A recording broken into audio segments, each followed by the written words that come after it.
Hello বন্ধুরা, তোমরা সবাই কেমন আছো? আশা করি খুব ভালো আছো। তো আজকে আমি এসেছি ভাকরি কাটাবাগান মোড়টা পার করে। এই 14 চাকা গাড়িটা রোডের ধারেই পাল্টি হয়ে গেছে। তো এটাই আমরা আজকে তুলতে এসেছি, দুটো হাইড্রাই।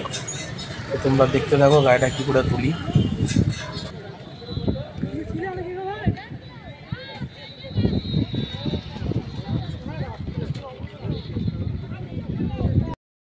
এই যে সিলিং বাঁধা হবে, যে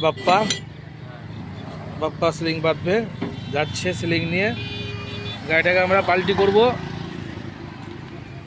ওখান থেকেই গাড়িতে বালি আছে, বালিটা যতটা খালি হওয়ার হবে বাদ বাকি লেবার দিয়ে খালি করে নেবে।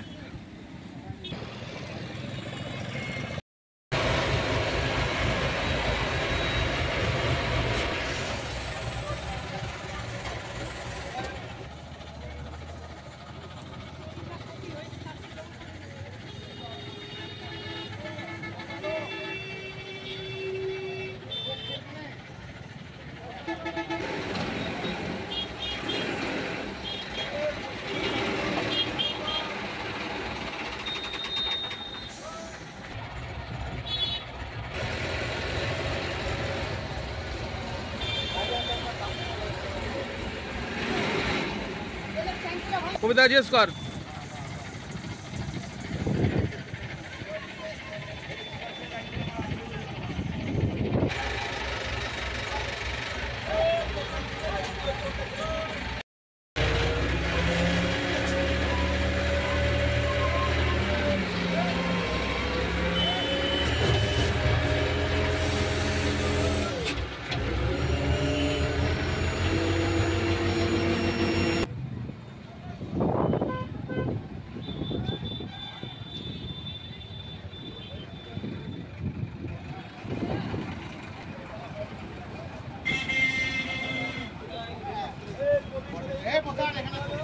চালু হচ্ছে, সময় করে নিবি, চল যা।